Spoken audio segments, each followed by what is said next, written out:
It's myself.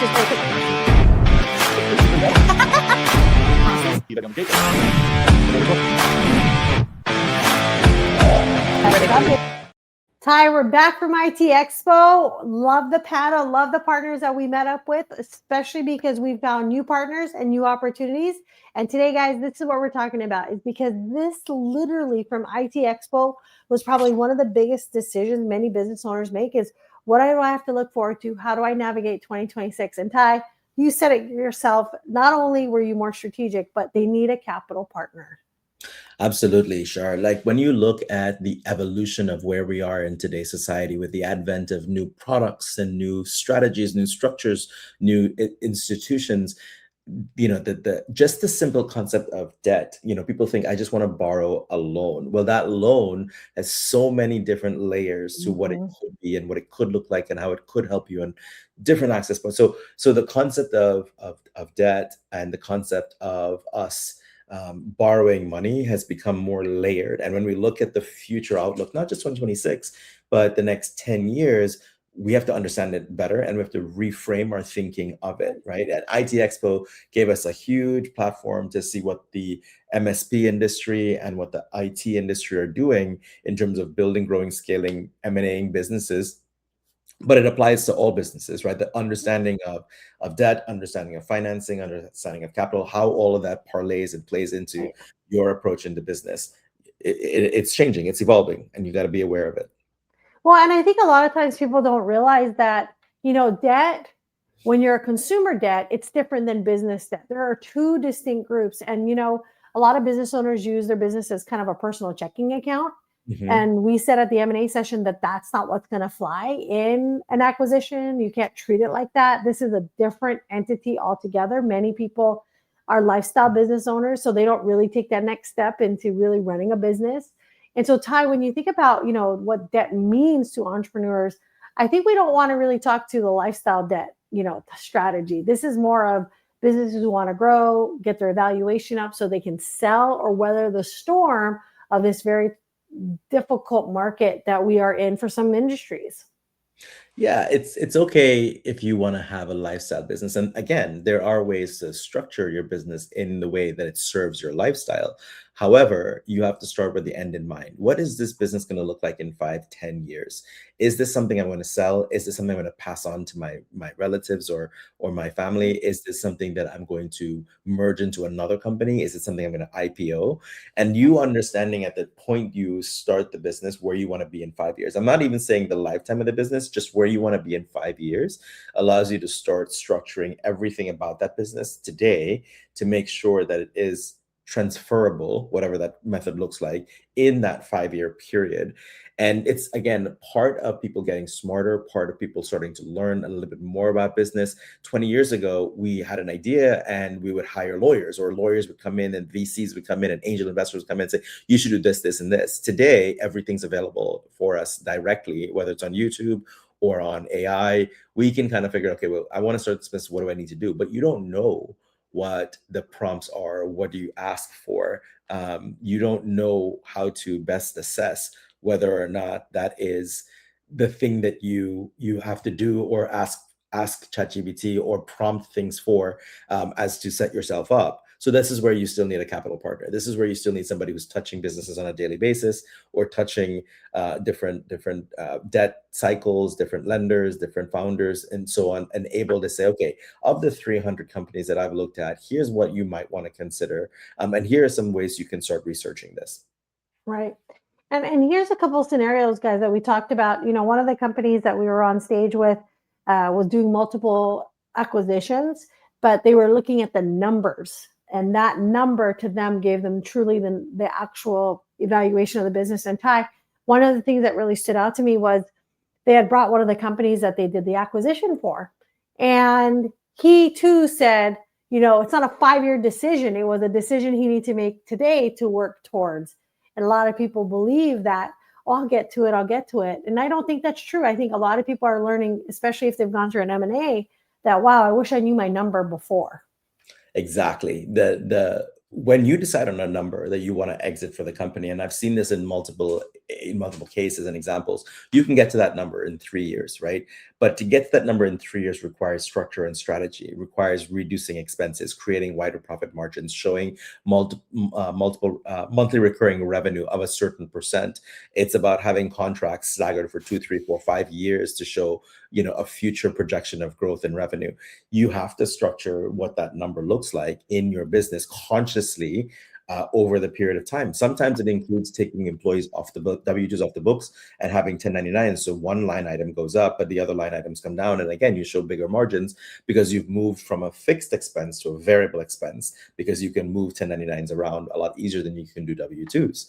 So a lot of this exit, a lot of the where am I going to be in 5 years? What is my number going to look like? Requires you to start thinking about structuring the business today, adjusting your expense line, adjusting your revenue line, adjusting your contracts and your workflows to ensure that it does get you what you want to do, what you want to be.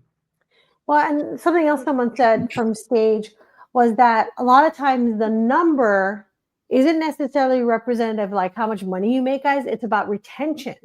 Sometimes you have to use debt to get retention. Sometimes you have to use debt to invest in that team member so that you have retention on the other side of your business. And so, Ty, I think a lot of people think debt just is, to get something from it, but not to maintain the success that they've had in their business.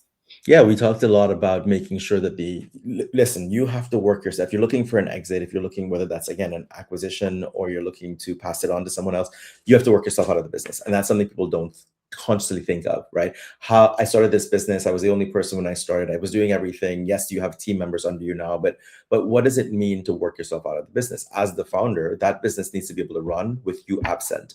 Right. And this is even good for your lifestyle, because if you want to take a month off, you want to take a cruise to Europe, you want to take 2 weeks in South America, the company shouldn't be having to chase you down for a decision. It should be independent and able to stand on its own.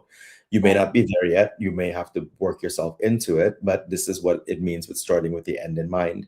Now, when you work yourself out of a job, it is putting systems and processes and workflows in place. It's investing in a CRM. It's investing in making sure you have SOPs, making sure that your leadership team go to the right courses, have the right coaches, are fully developed and trained, and making sure that they have enough benefits. Their benefits give them enough reason to stay and they're happy.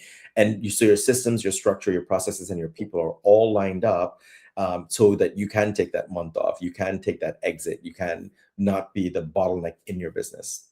Wow.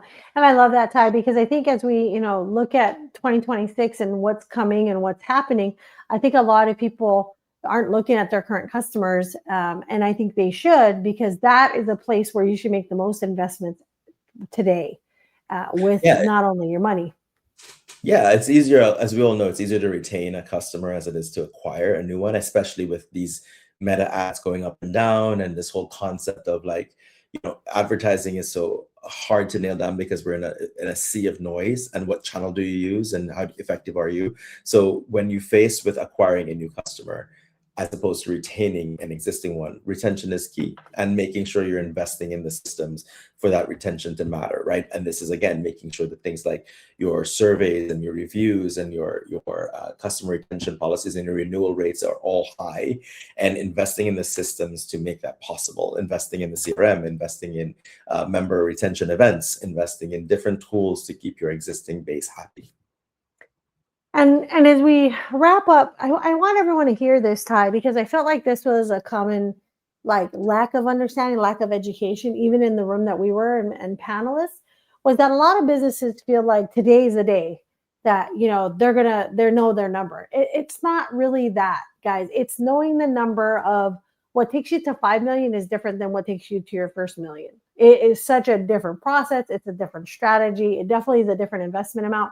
What we're trying to do is, if MRR is your goal in order to get to that number, we're trying to help you with a capital strategy to get to that process where you can count on MRR as that number. And Ty, you said this from stage, where a lot of people, what does that life cycle look like for a client? What industry are they in? What strategy, what do they need to buy in order to get that number? MRR, you said this from stage, is one of the most important numbers for a business.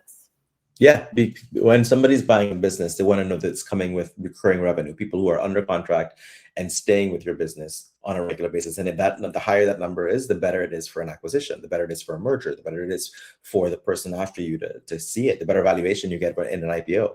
So it is making sure that MRR as a key indicator, monthly recurring revenue, is part of your conversation. Also making sure your profit margins, also making sure the life cycle of your payments, like if you collect contracts in with a 90-day window as opposed to a 180-day window, 90-day window is a much better position for somebody acquiring that company or merging into that company than contracts at 120, right? Even though now there are opportunities for you to get that money sooner, you still don't want a far reaching, a net payment of 120, right? So different things, different structures, different payment cycles, different things that appeal to your industry, all those things need to be in place as you start looking at what that number is and that valuation you want to get to.